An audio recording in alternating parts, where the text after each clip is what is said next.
Phone করছিল, phone করে বলছে আমি কোন বাহিনী করার পদ্ধতি থেকে বলছে যে আপনার 25 লাখ টাকা লেগেছে, আপনি হচ্ছে ব্যাংকের ব্যাংকের ইটা পাঠান, দিয়ে হচ্ছে আপনি পয়সা ডাইরেক্ট ঢুকে যাবে।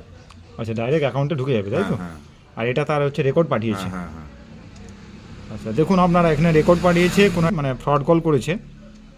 আচ্ছা, ওনারা এরকম এখানে মোবাইলে দিয়েছে ছবি পাঠিয়েছে এরকম।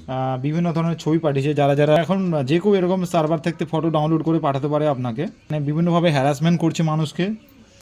দেখুন এখানে ভয়েস রেকর্ডটা আবার শোনাচ্ছি। हेलो नमस्कार, गुड आफ्टरनून। मैं मिस्टर राणा प्रताप सिंह आपसे बात कर रहा हूँ। ऑलरेडी आपसे मेरा कांटेक्ट हो चुका है। मैंने आपको डॉक्यूमेंट्स देने के लिए कहा था, मगर आप हमें को रिस्पांस नहीं दे रहे हो। क्या दिक्कत है? Don't very. अगर आपके मन में डाउट है या आपके बैंक अकाउंट में पैसा है, वो अकाउंट नंबर आपने हमें मत देना। आप परिवार में, फैमिली में किसी का भी अकाउंट नंबर दे सकते हो जिसमें जीरो बैलेंस हो। लॉटरी की तमाम डॉक्यूमेंट्स फाइल रजिस्टर्ड की जाएगी और बैंक टू बैंक ये जो अमाउंट है वो आपके खाते में ट्रांसफर हो जाएगी। দেখুন ইন্ডিয়াতে যে যে বিপিও সেন্টারগুলো আছে বা ঘরের থেকেও এখন কেউ না কেউ এরকমভাবে স্ক্যাম কল করছে যাতে করে কাউকে ফাঁসানো যেতে পারে। এর এগেনস্টে আপনারা এখন রিসেন্ট শুনে থাকবেন যে বিভিন্নভাবে যখন আপনি কোনো কাউকে কল করছেন তাতে শুনতে পাচ্ছেন যে কোনো ফ্রড কল এলে বা কোনো রকম সিদ্ধান্ত নেবেন না। তো ঠিক এটাও এমনটি। এখানে যে নাম্বার থেকে কল আসছে এটা হচ্ছে 66 86 29 22 49।